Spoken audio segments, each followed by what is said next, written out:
그 35번, 36페이지 보실래요? 장자 인간세. 장자 인간세면 장자 4편인데요. 장자가 직접 썼다고 전하는 지금 4편의 가르침이니까 한번 보십시오. 안회가, 중요한 얘기는 다 안자가 얘기해요. 이 장자가 참 이상합니다, 책이. 단순한 도가책이 아니에요. 안자가 뭐라고 하냐면요. 안자는 공자의 제일 수제자죠. 논어에 보시면요. 유일하게 칭찬만 받은 제자는 안자밖에 없어요. 안자가 일찍 죽었을 때 공자가 우리가 아는 아주 그 성인 공자가 통곡을 하고 웁니다. 천상이여 그래요. 하늘이 날 죽였다. 내 제일 수제자를 죽여버리면요. 그 젊은 나이에 뭐 34세 죽었다 뭐 여러 설이 있는데요. 젊은 나이에 죽어버리고 나니까 자기 사상이 끊어지게 생긴 거죠. 하늘이 날 죽였다, 하늘이 날 죽였다 하면서 하도 울부짖으니까 제자들이 말릴 정도로요. 그러니까 이 말년에, 뭐 70 넘으셔서 말년에 그 일을 당합니다. 그러니까 아주 키워놓은 젊은 제자가 죽어버려요. 그런데 그분의 경지가 거의 공자급이었다고 보거든요. 그래서 수많은 그런 얘기 중국 도교에서도 안자를 엄청 높이 쳐줍니다. 그래서 이 장자라는 글에서도 안자가 그렇게 중요한 얘기할 때 다 등장해요. 그래서 이 안자라는 존재가 아마 많은 아쉬움을 남겼던 존재라서 또 이렇게 등장했을 수도 있는데 공부도 공자님이 흠을 못 잡았어요. 꼭 내 얘기, 논어에 이런 말이 나와요. 안자가 내 얘기 듣고 있는 거 보면 꼭 바보 같다. 뭐든지 얘기하면 이해한단 말이에요. 저 바보 아니야? 근데 뒤에서 개인적으로 하는 걸 지켜보면 내 말을 다 알고 있더라는 거예요. 그대로 하고 있더라는 거예요. 그러니까 이 욕하는 것 같은데 결국 칭찬으로 끝나는 거 있죠. 뭔 얘기를 해도 안자한테는 이렇게 칭찬만 나가서 안자가 죽고 나서 이제 그런 얘기지만 공부 좋아하는 사람이 있습니까? 내 제자 중에 한 명 있었는데 그 친구 죽고 나서 아직까지 본 적이 없습니다. 진짜 공부 좋아하는 사람. 그러니까 나 정도의 오타쿠 딱 한 명 만났었는데 그 친구 가고 난 뒤로는 그렇게 오타쿠는 본 적이 없어요. 이 정도의 존재라 아마 이제 이런 내용들의 주인공으로 많이 등장합니다. 안자가 그래요. 마음의 재개라는 걸 좀 듣고 싶은데요. 자, 몸의 재개는 뭐냐면요. 여러분, 제사 지내기 전에요. 부정한 거 금하고 하는 게 몸의 재개예요. 그럼 마음의 재개는 뭔가요? 라고 하면요. 제사 지내기 전에 뭔가 준비하는 게 지금 재개인데, 경건하게 만드는 게 재개인데, 마음을 경건하게 한다는 게 뭔가요? 라고 물어보니까 공자가 이렇게 얘기합니다. 그대는 뜻을 하나로 모아라. 자, 마음을 하나로 모아라. 지금 이게 몰라 잘하는 법입니다. 결국 보세요. 같은지 다른지. 귀로 듣지 말고 마음으로 들으며 마음으로 듣지 말고 기운으로 들어라. 아무 생각도 하지 말라는 거죠. 결국에는. 뭐냐면요. 우리가 처음에 소리를 들 때 귀로 듣죠. 그런데 보세요. 귀로 듣는 것에 멈추고 귀는 듣는 것에 멈추고 들을 뿐이요. 마음은 부합하는 것에 멈춘다. 자, 보세요. 지금 이 뭐 소리가 들리죠. 자, 소리가 귀로 들려옵니다. 그럼 마음은 거기다 이름을 붙여줘요. 공사하는 뭐 소리인가 보네. 자, 그런데 자, 귀로 듣고 마음이 그거에 딱 부합하는 알맞은 개념을 주는데 요거 전체를 다 내려놓고 기운으로 들어라는 건요. 마음을 텅 비우고 존재만 하라는 겁니다. 동양에서 존재는 에너지거든요. 존재만 하라. 그러면 기운은 텅 비어 있으면서 사물을 대한다. 텅 비운 상태로 사물을 그대로 대하는 게 순수한 에너지다. 일반 기운은 아니고요. 순수한 에너지죠. 오직 도는 텅 빈 자리에 텅 빔에만 모이니 텅 비우는 게 마음의 체계다. 여러분 몰라 하고요. 텅 비우고 계시면 소리가 들려도 모르겠다고 계시면 딱 이 상태입니다. 심재 상태. 이게 위대하다는 겁니다. 이걸 얻으면 어떻게 되느냐? 음부경이라고요. 중국에서 내려온 아주 도교의 비법입니다. 거기 뭐라고 하는지 보실래요? 어마어마한 재능을 끌어내는 비법이 있으니 그 핵심은 새 요체, 눈, 귀, 입을 안으로 되돌리기를 밤낮으로 하면 군사를 부리는데 만배의 실력이 생긴다. 옛날 이건요, 이제 제갈량 같은 그런 아주 병법의 대가들이 연구하는, 공부하는 도교 경전인데요. 도교 경전이 그대로 현실 쉽게 말하면 군사를 운영하는데도 역량을 키워준다는 관점에서 설명해 준 건데 뭐라고 했냐면 할 게 별게 아니에요. 안 보고 안 듣고 말 안 하고 그냥 밤낮으로 있으면 안에서 무의자연의 힘으로 어마어마한 역량의 지혜와 능력과 공감 능력, 절제 능력이 다 튀어나온다는 거예요. 동양은요 이걸 알고 있어요. 그래서요 이런 병법 하시는 분들이 많이 연구하는 귀곡자 이런 거 보시면요. 다 이 말만 나옵니다. 마음을 텅 비우면 거기서 능력이 나온다. 관자 읽으시면요. 관자에 또 나와요. 마음을 텅 비우면 거기서 국가를 경영할 전략이 나온다. 중국 책들은요. 병법서를 보든지 뭐 국가 경영의 책을 보든지 이런 윤리적인 책을 보든지 제왕학에 대한 책을 보든지 다 핵심이 뭐냐면 마음을 비우면 거기서 나온다. 마음 비우는 거 못 배우면요. 고전 읽으나 마나 같아요. 어떤 정보는 취하시겠지만 그게 죽은 정보입니다. 써먹을 수가 없게 돼요. 왜냐? 이 책을 쓴 사람들은요. 마음 비우면 나온다고 했는데 나는 마음을 안 비워봤으니 평생을 공부해도 그냥 남의 얘기하고 있는 거죠. 실제로 이런 동양 철학 가르치는 그 교수님들이 진짜 마음 비우고 만약에 그걸 체득해서 얘기하시는 게 아니라면요. 그건 지식의 전달밖에 안 되잖아요. 예, 그게 문제입니다. 이거 쓰신 분들은 그거 해보고 쓰신 분들입니다. 예, 서양 철학도 그렇고 동양 철학도 그렇고 철학자들이 명상 못하는 철학자는 제가 본 적이 없어요. 마르크스 아울레스의 책이 뭡니까? 명상록이에요. 서양의 제일 대표적인 철학자의 책이. 아리스토텔레스가 쓴 대표적인 책이 니코마코스 윤리학인데 거기 뭐가 나오냐면 명상이 최고의 행복은 명상에서 온다라고 써 있어요. 마지막 가면 명상 얘기를 하다 끝냅니다. 명상 상태에서 진리를, 이데아를 관조하는 게 최고의 행복이라는 거예요. 이런 내용 이해 안 되시고 어떻게 지금 경영합니까? 그래서 마음을 경영하려면요. 자, 다시 한번 그릴게요. 마음을 경영하려면 여러분의 이런 지금 태극으로 그려보면요. 플러스 3개, 마이너스 3개 음양의 이 변화를 경영하려면요. 요게 진짜 태극이죠. 요거 이제 태극이 펼쳐져서 현상계의 작용을 일으키는 거라면 이 안에 있는 이 플러스 마이너스 없는 이 3개에 여러분의 중심을 두고 선험적 자아의 중심을 두고 경험하는 자아, 현상적인 자아에서 자 보실래요? 희노애락을 한번 배당해 볼까요? 여기 추나추동이 봄입니다. 왜냐하면 양이 지금 어중간하게 지금 자랐잖아요. 여기 이쪽이랑 음양이 비슷하잖아요. 여기 음양을 재보면 양이 훨씬 많아지는 이쪽이 뜨거운 여름이죠. 이제 또 여기는 음양은 비슷한데 딱 중간인데 낮과 밤의 길이가 딱 같은데 쪼그라드는 쪽에 있으면 뭡니까? 가을이요. 아주 쪼그라들면 겨울이에요. 에너지가 이래요. 여기 이제 오행입니다. 가운데 요 부분은 이제 토가 아니고 이 어중간한 플러스 마이너스 에너지의 중간 형태의 모습이 토기운이라고 해서 여기가 이제 이 사계절을 굴리는 힘이 되죠. 자, 여기 이 토기운과 따뜻하지만 위로 자라는 목기운, 뜨겁게 타오르는 불기운, 서늘한 뭐죠?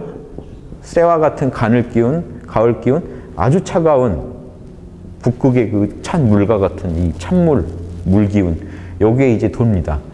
그래서 인간이요, 여러분이 도의 마음을 이 도의 마음을 깨닫든 못 깨닫든 여러분 이 질서 안에 돌기 때문에 여러분의 감정도 어떻게 경영되냐면요. 봄 기운 기쁘죠. 발산 형태. 욕망이 충족되면 기뻐요. 아주 충족되면 즐겁습니다. 그런데 충족이 안 돼서 쪼그라드는 쪽으로 하면요. 뭐죠? 분노해요. 아주 안 이루어지면 슬퍼집니다. 욕망이 이루어지면 그래서 여기 토가 이제 그때는 욕망이 돼요. 욕망이 이루어지면 희락, 안 이루어지면 노예. 이렇게 해서 돌 뿐이에요. 여기서 억지로 조정하려고 하면 힘들어요. 자, 분노, 스트레스에 빠지든지 아주 슬픔과 우울증에 빠지든지 뭔가 한번 빠지면 헤어나오기도 힘들어요. 그런데 어느 감정에 빠지든지 여러분 감정을 경영하는 비법은요. 중용에 나옵니다. 노자랑 똑같은 주장이 중용에 나오는데 희노애락이 일어나기 전에 그 텅 빈 자리로 돌아가면 거기가 여러분의 중심이다. 중심을 알고 나면 희노애락을 조절하는 힘이 생기는데 그 조절 능력이 조화다. 그래서 중화면, 중과 화를 이루면 그게 성인이다. 성인이 나오면 자기 감정을 경영할 줄 알면 성인이라는 거예요. 유교는. 이거 엄청난 얘기입니다. 감정만 경영할 줄 알면 성인이에요. 자기 감정 경영할 줄 아는 사람은요. 다른 사람 감정도 조율할 줄 알아서 최고의 리더가 될 수 있다는 그게 임금이 진짜 임금이다. 천자다. 이게 유교 사상이고 도교 사상도 똑같아요. 이해되시죠? 지금 도교의 아주 핵심적인 경전이 되는 노자가 뭐라고 했습니까? 이 텅 빔을 아는 사람은 자 어떻게 된다고 했죠? 남을 공감할 줄도 알고 공정할 줄도 안다 그랬죠. 이걸 유교식으로 얘기하면 어떻게 되는지 아세요? 텅 비울 줄 알면요. 이런 희노애락의 에너지를요. 고급스럽게 써요. 인간의 욕망 차원에서는 희노애락밖에 못 쓰는데 이건 짐승도 똑같거든요. 짐승들 밥 주면 어떻게 돼요? 좋아하고 안 되면 짜증내고. 자, 스트레스 받으면 막 자기 털 뽑는 새도 있죠. 스트레스 받으면 자해까지 해요. 자, 똑같아요. 근데 이것만 잘 써서는 인간이 인간답지 못하는, 인간이요, 이 텅 빈을 쓰게 되면 뭐가 나오는지 아세요? 나와 남이 없는 이 텅 빈 마음을 알게 되면요, 봄 기운을 이용해서요, 기쁨만 느끼는 게 아니라 사랑을, 봄처럼 만물을 다 사랑하는 온화한 마음을 먹게 되고요. 자연스러운 겁니다. 인간이 억지로 만드는 게 아니에요. 이 텅 빈 마음으로 이 가을 에너지를 쓰게 되면 뭐가 돼요? 정의요. 남에게 부당한 피해를 안 주는 정의감이 나옵니다. 공감 능력과 정의감이 나와요. 이게 지금 과학적으로 뇌는 건강해지면 자연스럽게 남을 껴안게 되고 자연스럽게 남에게 피해를 안 주게 돼요. 그리고 자연스럽게 사리 판단 능력, 지혜가 나오고 자연스럽게 남하고 예절, 사리 분별 잘해서 밖으로 행동까지 그렇게 남을 배려하는 행동을 합니다. 자, 요걸 아셔야 돼요. 이니에지가요, 자연이 등장하는 거지 억지로 하는 게 아니에요.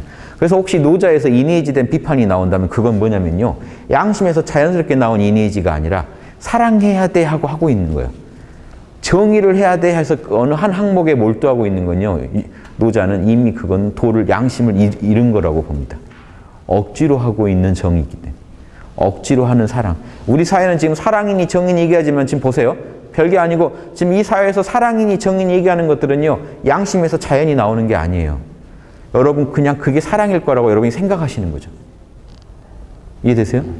여러분 내면에서 자연스럽게 올라오는 그게 사랑이고 자연스럽게 올라오는 정의감이 거기까지가 정의인데, 여기에 여러분의 개인적 편견과 욕망이 붙어버리면요, 여러분만의 사랑과 정의가 돼요. 그래서 이제 남하고 또 사랑을 가지고 싸우게 되고, 네가 정의냐 내가 정의냐 해서 또 싸우게 됩니다. 이상하죠? 노자가 말하는 건 이거예요. 텅 비워라. 그거 저거 다 텅 비우면 안에서 다시 자연스럽게 도덕이 작동한다. 요 토가 작동하면 덕이죠. 이 토가 자연스럽게 덕을 통해서 뭘 만들어내요? 자연스러운 사랑을 만들어내는 게 덕이고, 이 토가 자연스러운 예절 감각을 만들어내는 게 덕이고, 자연스러운 정의감을 만들어내는 게 덕이에요. 이 토가 자연스럽게 그렇게 작용을 하면서 여러분 마음을 다 바꿔놓는다는 거예요. 요게 진짜다는 거예요. 그래서 이니에지란 말은 이미 그 당시 사회에서 너무 세속적으로 쓰니까 노자가 이니에지란 말을 안 쓰고 여기를 뭐라고 표현했냐면요, 나에겐 보물이 3개 있는데 자애와 사랑과 절검, 나를 스스로 돌아보고 단속하는 힘하고, 그리고 감히 남 앞에 앞서지 않는 겸손합니다. 이 모든 걸 식별하는 건 지혜겠죠.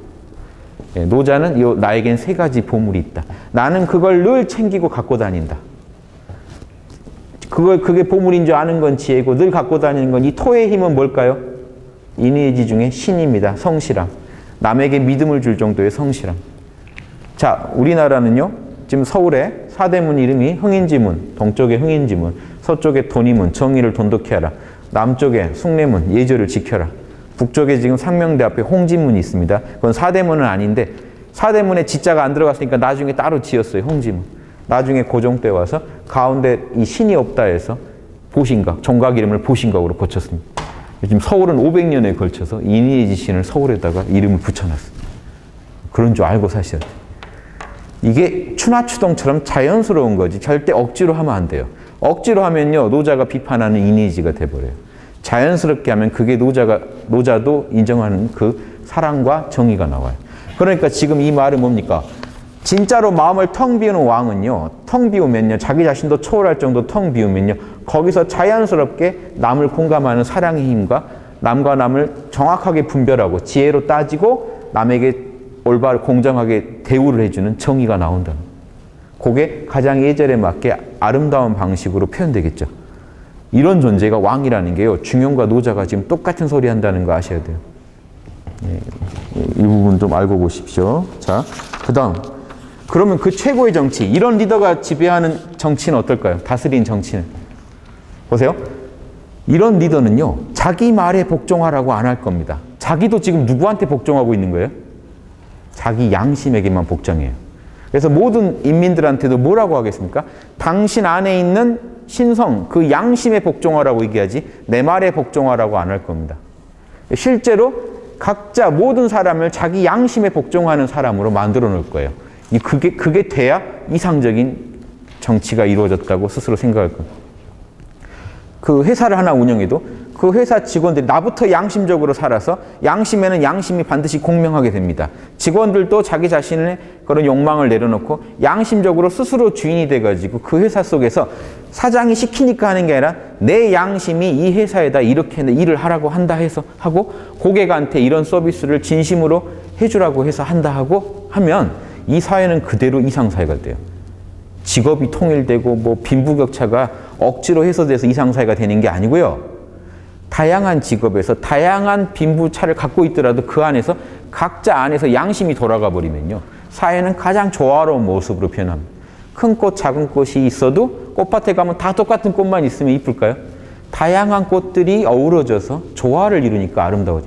조화를 이루는 감각이 없어요, 지금. 그러니까 조금 많이 가지는 분은 자기 것 더 불릴 생각만 하니까 시야가 좁아져서 이니에지 반대로 가요. 리더들이 이니에지 반대로 가면 얼마나 힘들어지는지 아세요? 직원, 그 사장님 밑에 100명이 있다고 치죠. 사장 빼고 99명이 이렇게 가려고 해도요. 맨 위에 있는 사장이 이니에지 반대로 해버리면 다 날아가 버려요. 영향력이 다르다고요. 그러니까 윗사람일수록 이거 안 해주면 큰일 납니다. 노자는 계속 왕한테만 자꾸 이렇게 가는 방식으로 가는 이유가요. 왕만 바꿔놓으면 밑에 사람들 하는 건 더 편하니까요. 수월하니까요. 이게 폭포 효과라고 그러죠. 위에서부터 내려오면요. 편하니까요. 그래서 왕한테 지금 자꾸 매달리는 유교 선비들도 다 왕한테 자꾸 뭐라고 하는 이유가요. 왕의 영향력이 엄청나기 때문에. 그래서 대학, 유교 사서 중에 대학에 뭐라고 되냐면 한 사람이 흥하면 일국이 흥하고 한 사람이 망하면 일국이 망한다. 이 말이요. 리더의 중요성을 이해합니다. 한 사람이 제정신 박히면요. 나라 전체가 다스려지고요. 한 사람이 욕심 부려버리면 전체가 망할 수도 있다는 거예요. 한 사람이요. 자기 하나 살리기 위해서 백성 전체를 빨아먹게 되면 착취해버리면 망하는 거고요. 한 사람이 제대로 양심을 알고 나면요. 양심은 남도 살려주고 싶은 마음이죠. 백성 전체를 살려주고 싶어서 결국은 나라 전체가 흥하게 된다는 거예요. 이런 이론들이요. 책에 많아요. 그런데 중용에 이 말이 나옵니다. 중용에 이 말이 더 중요해요. 애공이 공자한테 물어봐요. 정치는 어떻게 하는 겁니까? 훌륭한 정책은 경전에 다 있습니다. 하지만 유교에서 이 말을 중시합니다. 기인, 그 사람이 있으면 실행되고 그 사람이 없으면 실행 안 됩니다. 안 될 겁니다. 그 사람이 누굴까요? 지금 노자가 말하는 왕이요. 중용에서 말하는 자신의 희노애락을 양심적으로 경영할 줄 아는 사람. 그 사람 없으면 끝입니다. 이게 동양의 통치 철학이에요. 공자가 제일 위대한 왕으로 보는 요순임금이요. 그리고 우임금이 요 세 명이 이제 중국에서 아주 그냥 내놓은 그냥 최고의 성자들이에요. 성자 정치가. 요 사람들이 구체적 모델이거든요. 지금 이 왕의. 노자한테도 똑같아요. 이 요순우가요, 왕 물려줄 때요, 요가 순한테 뭐라고 했냐면, 중심 잘 잡아라. 그러고 중심만 잘 잡으면 된다라고 했어요. 이 말을 순임금이 우한테 똑같이 정할 때, 중심만 잘 잡으면 된다는 말을 할 때, 팁을 좀 보태줍니다. 뭐라고 되어 있냐면 중국 고대 경전의 서경에 욕심은 위태롭고 욕심은 못 믿는다는 겁니다. 욕심은 악이 아니라 욕심은 위태롭고 인간의 양심은 늘 미약하니 위태롭고 희노애락은 위태롭고 이 그림으로 보죠.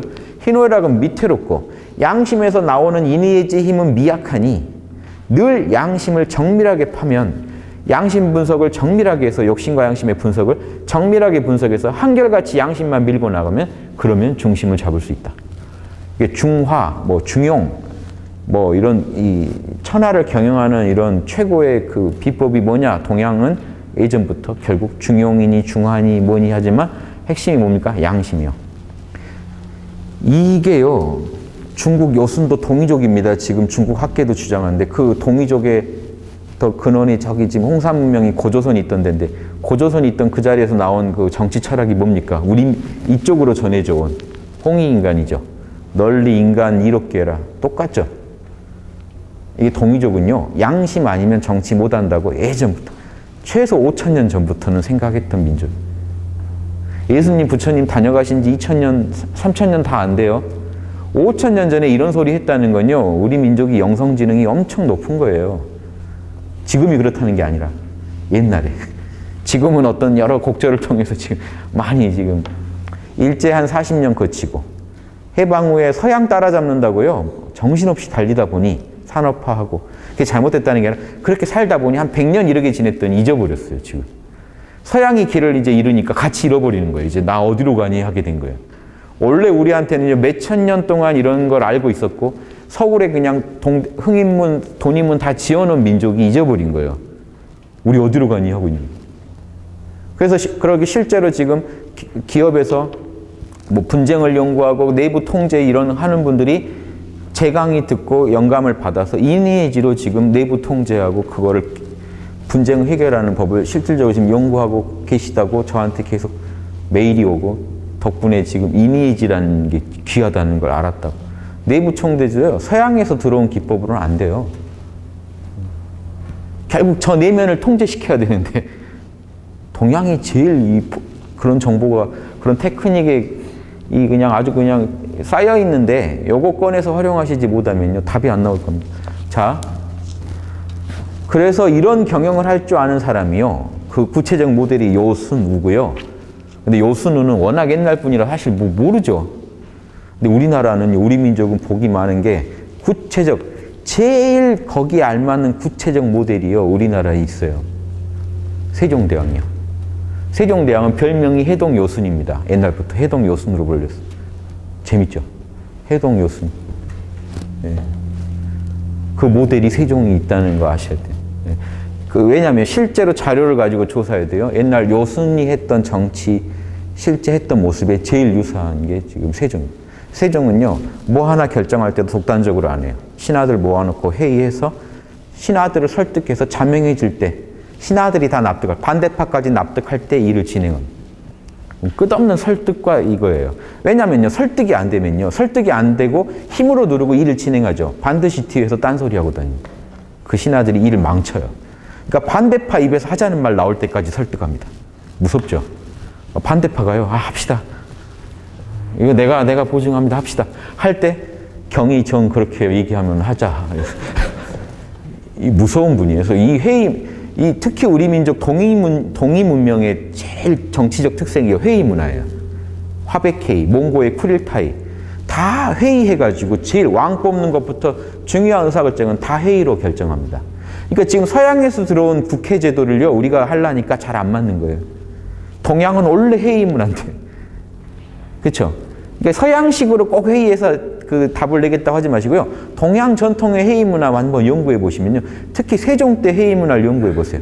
왕부터요. 관련자 모두가 참석해서 회의합니다. 딱 정해진 몇 명이 회의하면요. 좋은 답이 나올까요? 정보는요. 많을수록 좋은 거예요. 다다익선이에요. 진짜 회의는요. 그 관련자들 정보 하나 더 쥐고 있는 사람 얘기 다 들어야 돼요. 그래서 중용에 뭐라고 나오는지 아십니까? 공자님이 순임금을 칭찬할 때 순임금은 정말 위대한 지혜다. 왜냐? 비천한 사람한테도 반드시 질문하셨다. 아주 비천한 사람한테도 꼭 물어보고 정보를 얻으셨어요. 내가 성인인데 중국의 최고 성인으로 인정받는 분이 성인으로 인정받는 이유가 뭐냐면 아랫사람들한테도 잘 물어봤다는 거예요. 뭐 어떻게 하는 거예요? 하고. 그래서 조금이라도 취할 거 있으면 다 취해가지고 경영에 참고를 해요. 세종이 딱 그렇게 합니다. 그래서 대단하다는 거예요. 다른 왕들은요, 개인기를 부려서 재능으로 제압한다든가 어떻게든 제압해서 끌고 가는 스타일이면 세종은요, 설득해서 끌고 가요. 그래서 같이 힘을 모아서 우리가 같이 아이디어를 내니까 이렇게 자명한 결론을 얻었어 하고 끌고 가는 거예요. 거기에 따릅시다 하고. 그러니까 사회가 따라가는 거예요. 화백회의도요, 화백회의도 서로 각자 말하는 게 조화를 이룰 때 화백이 되죠. 설득이 되는 거랑요, 다수결로 누르는 거랑 다릅니다. 다수결보다 더 위대한 게요, 만장일치인데 억지로 하는 만장일치는 그건 이제 독재고요. 그게 아니라 설득을 통해서 그게 제일 맞소라는 말이 자명하게 날 때까지 회의를 해가지고 그거를 따르게 되면요, 그 참석자들은 다 동의하고 따릅니다. 그런데요, 다수결로 누르면요, 소수는요, 나는 반대했다라고 끝까지 생각. 그럼 돌아가서 하겠습니까? 그러니까 옛날 부족장들 모아서 회의한 게 화백회의인데 그거 할 때 한 명이라도 반대하면 그 부족은 그럼 가서 원망할 거 아닙니까? 설득에 설득을 해서 좋은 답이 날 때까지 설득을 하는 게 화백회의예요. 그래서 화백회의를 하려면요, 양심적인 얘기, 자명한 얘기만 할 수 있어야 되고 남이 양심적 얘기할 때는 무조건 승인해 줄 수 있는 정도의 그 배포가 없으면 그 회의에 끼면 안 돼요. 즉 내고집 부리려고 그 회의 참석하면 화백회의가 안 이루어집니다. 그러니까 누구 말이든 더 옳은 말은 옳소 해줄 수 있어야 되고 나도 남들이 인정할 수 있는 그런 자명한 얘기, 양심적인 얘기를 하려고 그렇게 준비된 사람들끼리 모여서 하는 게 화백회의. 이거를 우리나라가 다시 지금 한번 재현해 볼 수 있다면요. 세종 때 정치 문화의 특징입니다. 역사 한번 자료나 책 찾아보세요. 세종 때 문화의 특징이 회의 문화예요. 세종은 끝없이 회의를 했다는 거예요. 그리고 그 회의가 항상 생산적인 결론을 낳았다는 거예요. 회의만 하고 있어도 안 돼요. 일은 안 하고 회의만 하고 있으면 그것도 죽을 노릇이죠. 회의를 할 때마다 더 생산적인 결론이, 창조적인 아이디어가 나니까 그걸로 정치를 끌고 나간 거죠. 그래서 그런 그 회의 문화가 양심 정치의 되게 구체적인 어떤 방법론이니까 제가 얘기 드린 겁니다. 우리나라도요, 지금 국회 있잖아요. 국회가 그런 화백회의를 할 수 있으면요, 우리나라는 어마어마하게 발전할 겁니다. 당을 초월해서 국회의원들이 모여서 자명한 얘기 날 때까지 서로가 서로를 설득해서 납득할 때, 그거를 의사결정을 해서 그걸 나라에서 행정부가 시행하면요, 어마어마한 힘이 아마 우리나라 동이족 전통에서 찾는 게 좋아요. 우리 옛날 어른들이 그렇게 했다라고 해서 하는 게 좋지. 서양 국회 모델을 자꾸 찾으면요, 서양 옛날 국회는 이렇게 잘했다는데 그거는 남의 나라 문화예요. 여러분하고 상관이 없어요. 그건 그 나라 문화예요. 우리 문화에서 잘하던 거랑 접목을 잘 시키는 게 아주 중요합니다. 제가 이런 얘기 할 때 같이 꼭 얘기 드리고 싶은 게, 서양이 길을 잃었으면요, 동양 고대 문화에서 한번 찾아보십시오. 그게 단순히 중국 문화가 아닙니다. 동양 고대 문화는 양심 문화예요. 그 양심 문화에 대해 노자가 얘기해 놓은 거고요. 최고의 정치는 저 17장이요. 백성들이 통치자가 존재한다는 것만을 안다. 이런 게 진짜 최고다. 39페이지입니다. 최고의 정치는 백성들이 통치자가 존재한다는 것만 아는 사회다. 그럼 그 다음 단계는 뭘까요? 백성들이 통치자를 친애하고 존경하는 단계예요. 이것도 엄청난데요. 이것도 구경 못 해봤는데, 그렇죠? 두 번째 단계도 구경 못 해봤는데 앞 단계는 도대체 뭡니까? 아주 뭐 이상향일 수도 있지만 그 뭘 말하는지만 아시면 돼요. 두 번째 단계도 대단한데, 보세요. 두 번째 단계 정도를 하려면 벌써 그 임금이요, 이런 임금이어야 돼요. 자기 희노애락을 경영해서 양심으로 이렇게 정치를 하는 존재여야 되죠. 그런데 두 번째 단계는요, 백성들은 양심적인 존재가 못 됐다는 얘기예요, 아직. 이해되세요? 그러니까 백성들은 왕한테 매달린다는 겁니다. 근데 최고의 단계는 뭡니까? 그 정치가 진짜 잘 돼가지고 백성들도 자기 양심만 따라요. 내 양심이 하라면 하고 아니라면 안 하는 거예요. 왕한테 안 매달리는 거예요. 왕덕이지만요, 그게. 이해되세요? 네. 그러니까 그냥 집집마다 왕 사진 붙여놓고 막 왕한테 매달리는 게 아름다운 게 아니라, 나는 내 양심을 따를 뿐, 백성이 이 말할 때 정치가 진짜 끝내주게 됐다는 거예요. 그래서 그 다음 단계는 뭘까요? 백성들이 통치자를 두려워해요. 이것도 경험해 보셨죠? 뭐 이런 거. 통치자가 두려워요. 진짜 때려요, 이 통치자. 이 단계도 어려운 겁니다. 이 단계도요, 통치자가요, 자질이 있어야 돼요. 때린다면 진짜로 때리는 사람이어야지 무섭습니다. 때린다고 말만 하고 안 때리는 사람은 어떻게 돼요? 그 다음 단계예요. 업신여김을 당해요. 쟤는 말만 하지 한 번도 하는 거 못 봤어. 그러니까 이 레벨도요, 결국은요, 폭력으로 그 국민을 이끌려고 해도요, 뭔가 결단력이라도 있어야 돼요. 자기가 말한 거는 지키는 힘이라도 있어야지 두려워하지, 두려워하지도 않는 단계. 그래서 더 하급이라는 겁니다. 백성들이 이제 무시해요. 자, 그런데 이 모든 게요, 결국은 믿음이 부족해서 불신이 생겨나는 것이다. 백성들한테 신뢰를 못 줌으로써 이런 모든 더 아랫단계 정치로 흘러간다. 그러면 신뢰는 뭡니까? 자, 보세요. 신뢰라는 건요, 남의 말을요, 믿어주는 거예요. 그럼 이 말만 듣고 남의 말인데 말만 듣고 믿어주는 거거든요. 그러면 이 사람이 어떤 사람이어야 우리가 말만 듣고 믿어줍니까? 성실한 사람이어야죠. 말을 반드시 이루는 사람은 성실할 성자죠. 성실하면요, 우리가 그 말만 듣고도 할 걸 알기 때문에 믿어줘요. 자, 어떤 사람이요? 돈 빌려줘 하고요, 그 3일 안에 갚을게 하고 늘 3일 안에 갚았어요. 말을 하면 꼭 지켰어요. 나중에 이 사람이 돈 빌려줘 하면 여러분 믿고 빌려주죠. 반드시 갚는 사람이니까. 근데 이 불신이 생겼다는 거 뭡니까? 말만 하고 안 하더라는 거죠. 요게 핵심입니다. 말만 하고 안 하게 되면요, 나중에는 말을 해도 아무도 안 믿게 된다는 거예요. 조심하라. 그 말을 귀중히 여겨야 된다. 그러니까 함부로 말하지 말고 꼭 지킬 것만 말하라는 겁니다. 공덕을 이루고 사업을 완수하더라도 최고의 정치는, 이게 뭔가 중간에 툭툭 끊어져 있는데요.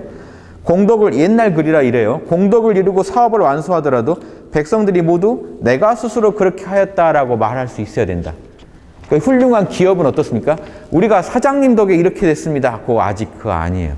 사장님이 두려워서 혹시 그렇게 얘기하고 있으면 3단계 정치고 경영이고 2단계 너 진짜 존경해서 그러면 2단계 경영이고요. 최고의 경영은 아직 그것도 내려놓게 해야 돼요. 난 내 양심에 최선을 다했을 뿐이라고 직원들이 말할 수 있게 해야 된다. 느끼게 해줘야 된다. 위대한 수령님을 만나서 우리가 이렇게 가고 있다 하면요. 지금 뭔가 아직 뭔가 불안 요소가 있다고요. 그 정치는. 이해되십니까? 그 부분. 그거요. 그 어떻게 진짜 역사적인 한번 예를 한번 보실래요? 40페이지 18살에게 이런 말이 나옵니다. 격양가라고요. 이게 요임금 때 얘기입니다. 옛날 요순 때는요. 왕 얼굴을 모르죠. 백성들이. 그러니까 그냥 암행을 자주 다녀요. 밀행이라고 다 이렇게 이게 그냥 평복 입고 돌아다니면 왕을 몰라요. 왕 얼굴을 본 적이 없으니까. 요즘 같으면 이제 왕이 이러고 다니면 안 되지요. 금방 알아보지만 그러니까 이제 요임금이 돌아다니다 보니까요. 어떤 농민이 격양이라는 게 땅을 치면서 이렇게 노래하더라는 겁니다. 해가 뜨면 일하고 해가 지면 쉬네. 논밭을 갈아서 밥을 먹고 우물을 파서 물 마시네. 임금님의 힘이 나에게 무슨 소용이 있겠는가. 요 말을 듣고 요임금이 오케이 합니다. 제대로 되고 있어. 이 말은요. 회장이요. 몰래 이제 변장을 하고 기업 구석구석 다니는데 저 말단 직원이 양심껏 청소를 하고 있다든가 난 내 양심에 충실할 뿐 회장이 나한테 무슨 의미인가 하고 자기 할 일에 만족하면서 살아가고 있는 걸 볼 때 그 회장이 오 기업 제대로 돌아가고 있어 하는 그 임금도 이 말 들으면 만약에 그냥 두 번째 단계나 아래 단계 임금이 이거 들으면 어떻게 될까요? 이 자식이 누구 공에 사는지는 모르고 지금 내가 가르쳐줘야겠어요. 이렇게 될 수도 있겠죠. 너 내 덕에 먹고 사는 거야. 이 말을 꼭 하고 싶으면 지금 아닌 거죠. 그러니까 공을 잃었으면 좀 몸을 빼라 하는 노자 철학 이거예요. 진짜 잘 살게 해줬으면 됐지. 거기 가서 꼭 생생 내야겠냐 이거죠. 그럼 잘 살던 사람도 기분 괜히 나빠지고 내 공덕도 내가 깎아먹고 되게 일 잘해놓고 자기가 또 깎아먹는 요거 하지 마라 하는 게 지금 결론이 이런 겁니다. 이런 정치 해야 된다. 그런데 보세요. 이게 도가니까 이러지 6.25는 달랐을 것이다 하면요. 큰 코입니다. 큰 코 다칩니다. 옆에 41페이지 보세요. 논어 한번 보실래요? 논어. 공자께서 말씀하시기를 정치를 덕으로 하는 것은 비유하자면 북극성이 제자리를 지키고 있으나 모든 별들이 그를 받드는 것과 같다. 이 말이요. 받든다라는 게 아니고 핵심이요. 북극성이 뭐 하느냐는 거예요. 북극성은 가만히 있는데 모든 별들이 질서정연하게 알아서 움직이죠. 진짜 정치는요. 하라 마라 하는 게 아니라 중심을 딱 잡고 있어주는 거라는 거예요. 유교에서도 이게 중요해요. 그리고 실제로 보세요. 맹자 얘기 보세요. 40페이지. 그 맹자 얘기랑 제가 장자 얘기 두 개를 비교해 드릴 텐데요. 내용이 똑같다는 걸 아시면 놀랄 겁니다. 맹자가 이렇게 얘기해요. 패자의 백성은 기뻐하나. 패자는요. 진짜로 강력한 힘으로 백성을 통치하는, 백성을 두렵게 하는 그런 임금입니다. 패자의 백성들은요. 그런데 기뻐해요. 뭐냐면요. 내가 패자의 백성이라는 게 되게 기뻐요. 지금 이게 미국입니다. 미국. 요즘으로 치면. 미국 국민들은 되게 막 뿌듯해하죠. 막 미국 국기 막 알리고 싶고. 전 세계 어디 가도요? 전 세계 패자의 백성이잖아요. 제일 강력한 힘을 가진 나라의 백성이잖아요. 즉, 이 백성들의 심리 상태는 뭡니까? 나라랑 자기를 동일시해요. 그럼으로써 스스로 다른 백성보다 우리가 뛰어나다고 생각합니다. 그걸 즐기고 있는 거예요. 강자랑 자기를 동일시하면서 즐기고 있는 상태는요. 아직 노예 상태입니다. 스스로 주체성이 없는 상태예요. 그러니까 패자의 백성들은요. 기뻐하지만요. 왕자의 백성들은 어때요? 스스로 밝을 뿐이다. 이게 맹자가 한 얘기입니다. 진정한 왕, 성인이 다스리는 그 나라의 백성은요.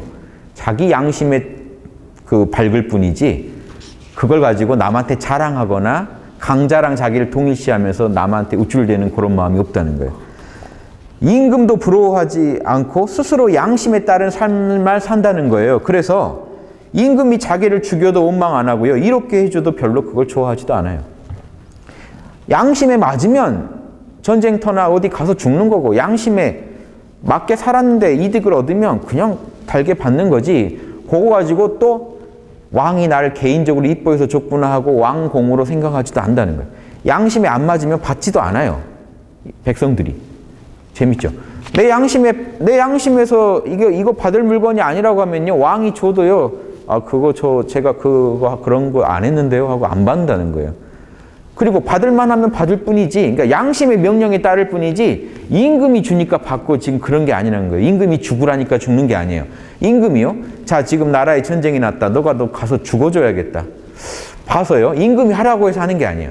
내 양심에 봐서 내가 그동안 나라 덕에 이렇게 먹고 살았는데 내가 안 가면 안 될 것 같다 하면 가서 죽는 거예요. 옛날 개념에.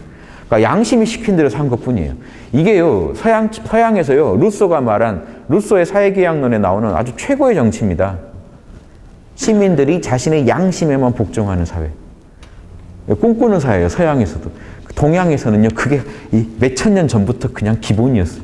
요거 읽고 요거 읽으시고 지금 그 동양 정치를 한번 다시 생각해보세요. 동양이 꿈꾸던 정치 모습이 어떤 건지. 지금 서양에서 상상도 못하는 정치를 꿈꾸고 있었던 거예요. 각자가 자기가 주인인 사회, 진짜로. 그래서요. 백성들이 날로 선으로 옮겨가면서도 누가 그렇게 만드는 자를 그렇게 알지 못한다. 즉 관심 없어요. 자기 양심에 최선을 다할 뿐이에요. 그래서 국민들 전체가 양심으로 더 나아가요. 이게 사실은 왕이 잘나서 하는 거죠. 왕이 뛰어나니까 진짜 북극성처럼 중심을 잡아주니까 일어나는 일이지만 각자대로는 거기에 매달리느니 자기 양심에 더 신경을 쓸 뿐이라는 겁니다. 이거 어디 이거 맹자라고 안 써놓고 내면요. 어디 노자나 장자 얘기인 줄 아실 겁니다. 맹자가 이런 주장을 해요. 장자 보실래요? 장자 똑같아요. 장자에서 노자가 말하는 형식으로 내용이 나옵니다. 노자가 말하기를, 노담이 말하기를 진짜 밝은 왕의 정치는, 진짜 성인 왕의 정치는 그 공적이 천하를 덮으면서도 자기 때문이 아닌 것 같이 여기고 왕부터 먼저 자기 때문에 그렇다고 생각 안 해요. 자, 왜 그런지 아십니까? 지금 백성도 그렇고 왕도 그렇고 왜 이렇게 이상한 모습을 보이느냐? 양심에 충실할 뿐인데, 자 보세요. 여러분이 양심에 마음을 비우면 양심에서 이 능력이 나와요. 이런 지혜와 능력이. 이거 여러분 겁니까? 우주 거예요. 왕도 어떻게 생각하는 거예요? 나를 통해 우주의 무의자연의 힘이 나온 것뿐이지 내가 대단해서 한 거 아니라고 생각해요. 백성들도 우주 자연의 그런 힘을 따를 뿐이지 왕한테 종속되지가 않아요. 왕을 무시한다는 게 아니라 다 복종하고 하면서도요. 근원적으로 자기 양심에게 더 복종하고 있다는 겁니다. 사실은. 그러니까 이런 사회. 그래서 왕도 자기 때문이라고 생각 안 해요. 이게 진짜 무상보시오, 이거 다른 불교나 그런 데서 얘기하는 최고의 경지의 모습입니다. 그래서요. 만물의 교화를 베풀지만 백성은 이에 의존하지 않아요. 뭐라 이름 들어 설명할 수 없으나 만물로 하여금 스스로 기쁘게 해요. 양심의 힘으로 기쁘게 해주지 억지로 기쁘게 안 해줘요. 억지로 웃겨서 기쁘게 하는 게 아니라 백성들이 양심껏 살 수 있게 도와줌으로써 스스로 삶의 만족을 찾게 해줘요. 헤아릴 수 없는 자리에 서서 아무것도 없는 자리에서 논의는 자. 이게 진짜 성인 왕이다. 텅 빈 자리에 살아가요.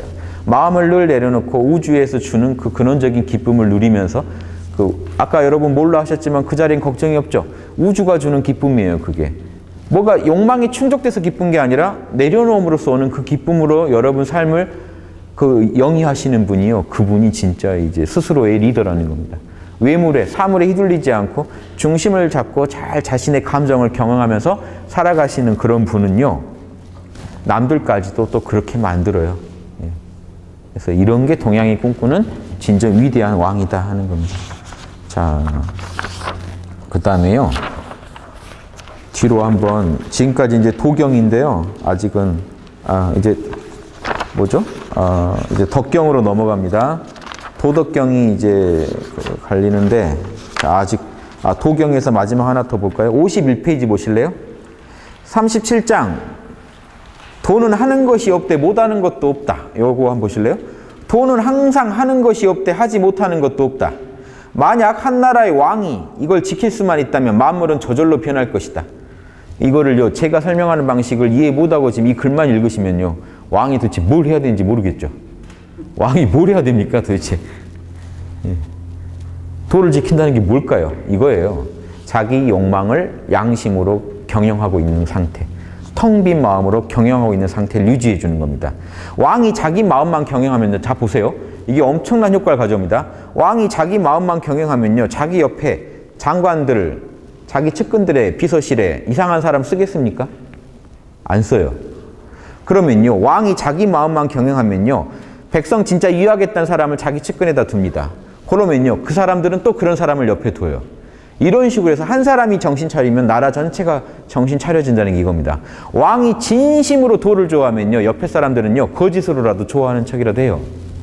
기업만 해도요, 여러분 회장님이 진심으로 노자를 좋아하면요, 부장님들 노자 들고 다녀야죠. 뭐 별 수 있으니까. 이렇게라도 하죠.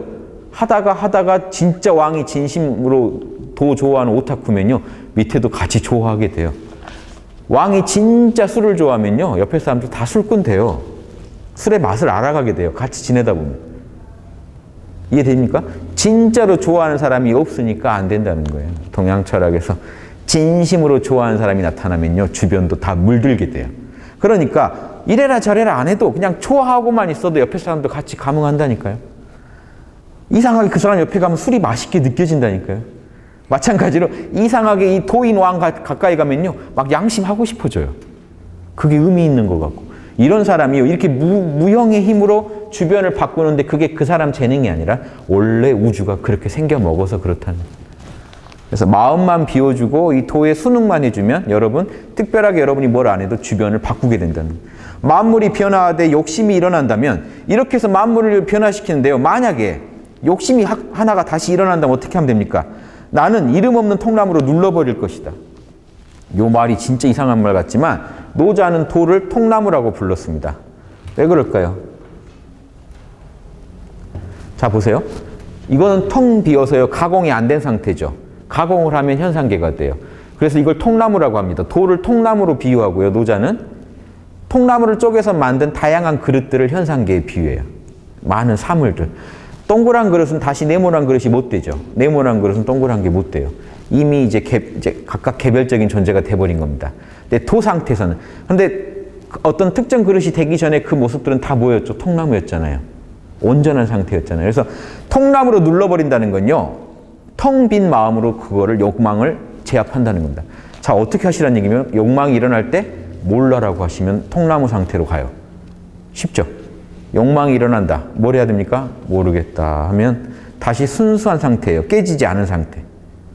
그러다가 저 백이 갖고 싶어 하면 마음이 쪼개집니다. 그러면 다시 모르겠다 하면 다시 통나무 상태로 돌아옵니다. 요거 할 줄 아셔야지 경영이 됩니다. 대저 장차 욕심이 없어야 할 것이니 몰라를 해야 됩니다. 욕심이 없어지면 고요해질 것이며, 그러면 리더 마음이 그렇게 고요하다면 천하는 저절로 안정될 것이다. 자, 이해되시죠? 자, 이제 막바지로 향해 갑니다. 63페이지 한번 보실래요? 이제 덕경으로 넘어왔는데요. 53장은 덕경에 나온 내용인데요. 천하를 다스린 자는 잘 베풀어야 한다. 여기 이제 복지 얘기가 나옵니다. 여러분, 복지를요, 어떤 사람한테 이제 돈을 주네 안 주네, 뭐 무상복지네, 무상이냐 보편이냐 뭐 싸우시죠? 이걸 현상계 차원에서 복지를 논하면요, 복지냐 성장이냐 해가지고 싸우게 돼 있습니다. 찢어져요. 도 차원에서 논하면 뭡니까? 당연히 성장해야죠. 백성을 더 살리려면. 당연히 베풀어야죠. 복지해야죠. 나눠야죠. 그 성장의 그 혜택을 못 받는 사람이 있으면 사회 전체가 힘들어지잖아요. 여러분, 한 몸이라고 생각해 보세요. 저 말단에 피가 안 통하고 있으면 여러분 지금, 아, 나는 위로는 잘 통하니까 살만하다 하실 겁니까? 저 말단에 안 통하면요, 사지 잘라내야 돼요. 나중에 전체가 죽어요. 도박판에서도요, 혼자 따고 그냥 못 빠져요. 개평이라도 죽어 나와야지. 왜 개평을 줄까요? 판이 계속 유지되기를 원하니까요. 전체를 생각하는 마음이요, 안에서. 욕심꾼도 그럴진데 양심에서 나오는 자연스러운 마음에서는요, 복지를 하게 되는데, 자연스러운 그게 양심적인 복지여야죠. 선심성도 안 되고요, 억지로 하는 복지는 안 됩니다. 누구나 봐도 공감할 만한 그런 양심적인 복지부터 시작해서 일을 해나가신다면요, 그게 성인들이 꿈꾸는 이상적인 정치입니다. 보실래요? 나에게 조금이라도 지혜가 있어서 큰 도를 행하게 된다면, 이 말은 뭘까요? 혹시 내가 등용된다면이에요. 노자도 지금 등용되길 꿈꾸는 겁니다. 내가 혹시 정치에 등용된다면 오로지 베풀을 경계할 것이다. 베푸는 데 난 집중할 것이다. 큰 도는 매우 평평한데 사람들은 좁은 길만 좋아한다. 그 당시 정치 상황이 나옵니다. 조정은 심하게 정비되어 있으나 건물들이요, 막 광 난다는 거예요. 밭은 심하게 황폐해져 있다. 백성들은 농사도 못 짓고 있다는 겁니다. 지금 63페이지입니다. 창고는 심하게 비어 있으며, 백성들의 창고는 텅 비어 있어요. 그런데 조정은 어때요? 옷은 광채가 나고, 지금 사회 지도층들은 날카로운 칼을 차며 백성들 거 뺏어야 되니까요. 음식은 가득 차고 재안은 남아 돈다. 이런 상태라면요. 이런다면 이를 일러 도적의 우두머리라고 하니 이건 도가 아니다. 노자가 아주 흥분하시죠. 엄청 세게 얘기합니다. 갑자기 텅 빔을 중요하시다 하던 분이. 노자가 이래도 도피 철학입니까? 예, 이거 바로 잡아야 된다. 내가 혹시 등용된다면 나는 진짜 그 남아도는 재화와 이런 서비스들을 백성 전체한테 가게 하겠다. 이게 자연스러운 현상이에요. 보세요. 한의학적으로 보세요. 머리는요 뜨거워요 원래. 배는 차요. 이게 자연스럽습니다. 어느 정도 차이는 인정해야 돼요. 그런데 머리가 너무 뜨거워지고 배는 너무 차지면 죽어요. 어떻게 합니까? 먼저 머리에 있는 열기를 배로 내려야 돼요. 그러니까 이 한의학적으로 뭘 하냐면요. 간단하게 할 수 있는 명상법이 단전 쪽에 바라보면서 호흡을 하시면요. 관심을 여기다 두시면 여기가 따뜻해집니다. 실제로 해보시면. 약을 먹어도 그런 식으로 먹어서 배를 먼저 따뜻하게 해요. 배가 따뜻해지면요. 자연스럽게 열기가 또 이 열기가 배를 덮여주니까 배에 있는 냉기가요. 차가운 기운이 또 위로 올라가서 머리를 또 시원하게 줍니다. 여기 신기하게 이렇게 돌아요. 이게 자연의 현상이다. 보세요. 자연이 이렇게 살게 돼 있어요. 하늘은 뜨겁죠. 땅은 차요.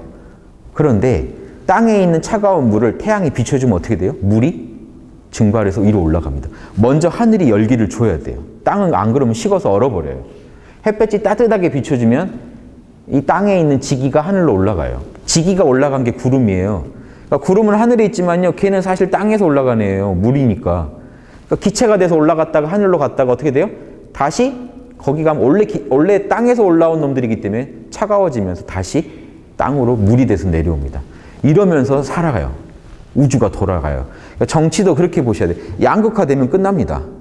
복지를 해야 되는 이유가 뭔지 아세요? 전체를 살리려면요. 성장한 만큼 또 나눠야 돼요. 그래야 그러니까 어거지로 나누기만 하자는 게 아니라 이게 순환이 되게 늘 조절을 해줘야 된다고. 전체 순환이 안 되면 죽어버려요. 차가워지고 뜨거워지가 양극화가 되면 죽어요. 노자가 경계하는 게 이겁니다. 그래서 순환이 돼야 된다는 거예요. 예. 자, 이걸 잘 보시고 또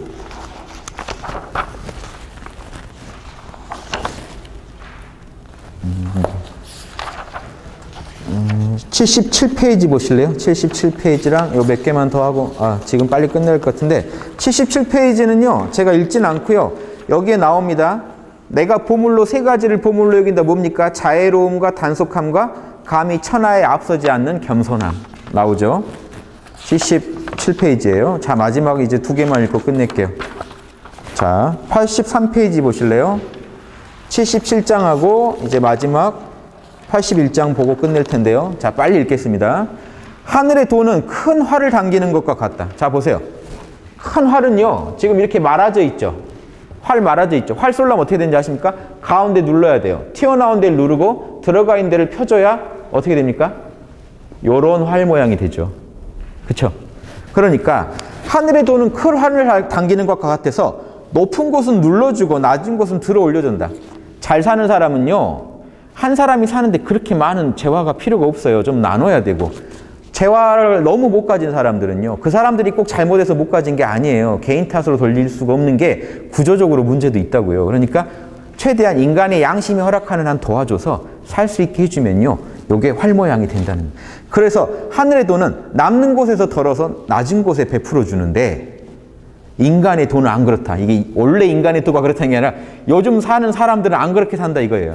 인간들은 그렇게 안 사니 부족한 곳에서 덜어서 남는 곳을 더 채워줘요. 죽죠. 이건 양극화를 향해 가는 겁니다. 하늘의 도를 받들어 취하는 자는 누구인가? 오직 도가 있는 자다. 양심 없는 자는 절대 이런 데서 양심이 없는 자들은요. 이렇게만 살 뿐이고 양심이 있는 자라야 이 판을 바꿀 수 있다는 얘기를 하는 겁니다. 양심으로 해야 깨끗해요. 이걸 만약에 억지로 하면요. 억지로 공산 똑같이 나눠갖자 이렇게 덤비면 망합니다. 자본주의보다 더 빨리 망해요. 공산주의는. 어거지로 덤비면 다스리겠다고 덤비면요. 그렇게 안 돼요. 노자는 그거 반대합니다. 이해되시죠? 양심으로 해야지 자연스럽게 해야지 욕심으로 덤비면은 그것도 쪼개진다는 거예요. 역사가 증명하죠. 더 빨리 망했어요. 자본주의보다. 더 딱딱하기 때문에 제도가. 이 때문에 성인은 만물을 이하되 나만 믿으라고 안 하고 공덕을 세워놓고도 그 자기 공덕이라고 안 한다. 이런 존재들이 나와야 된다. 이런 리더가 하면요. 여러분 따라갑니다. 그런데요. 어떤 리더가 내가 복지를 하면서 다니는 곳마다 인증샷 찍고 다니고 그 복지를 팔아서 또 해먹으려고 한다 그러면 여러분 자기 공덕으로 삼으려고 덤비는 사람의 이 복지 정책이 성공할까요? 안 돼요. 노자식에서 교훈을 배우세요. 자, 33장 마지막, 33번인데 81장입니다. 노자 진짜 마지막 장이에요. 노자는 81장으로 되어 있는데 미더운 말은 화려하지 않고 진실된 말은요 화려하네요. 화려한 말은 미덥지 않다. 선한 사람, 착한 사람은 변론을 잘하지 못하고 변론을 잘한 사람은요 선하지 않다. 변론 잘한 사람은요 악도 선으로 만들고 선도 악으로 만들 줄 알아요. 언론 플레이라고 그러죠 요즘. 언론 플레이 잘한 사람들이 선하지 않다는. 지혜로운 사람 잡다하게 알지 않으며 잡다하게 아는 자는 지혜롭지 않다. 잡스러운 그 꼼수에 능한 사람은 지혜로운 사람 아니다. 자, 이 말을 하려고 제가 이거 읽어드린 거예요. 앞에 얘기는 뭐 당연한 얘기고. 성인은 쌓아두지 않는다.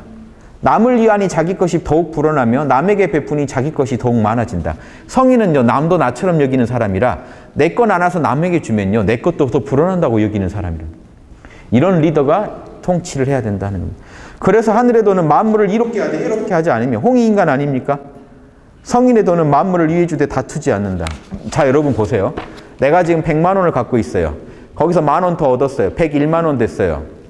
별 의미 없습니다. 아무 의미 없어요. 100만 원, 101만 원. 그 1만 원을요 제가 어려운 사람한테 주면 그 사람한테 1만 원은요 100만 원 이상의 값을 합니다. 제가 가만히 있으면서 부가가치 창출할 수 있는 방법이 이거예요. 그 1만 원 내가 더 갖는 것보다 남한테 나눠주면요 지금 갑자기 엄청난 효용이 창출된 겁니다. 사회에서. 요 공식으로요. 그러니까 나눠줘서 서로 손해보자는 게 아니라요. 판단하셔서 여러분 양심이 나눠줄수록 더 부자가 될 것 같다면요. 내 마음이 더 풍요로워지고 실제로 이 사회가 더 풍요로워질 것 같으면요. 적극적으로 나누셔야 돼요. 왜냐? 그게 더 효율적이기 때문에요. 그 1만 원 때문에 그 사람이 힘을 내서요. 사회에 엄청난 부가가치를 창출해버리면요. 저는 사람한테 투자한 게 돼요. 꼭 땅에다 어떤 재산에다 투자한 것만 그 투자라고 하시는데요. 그건 내 것만 불리잖아요.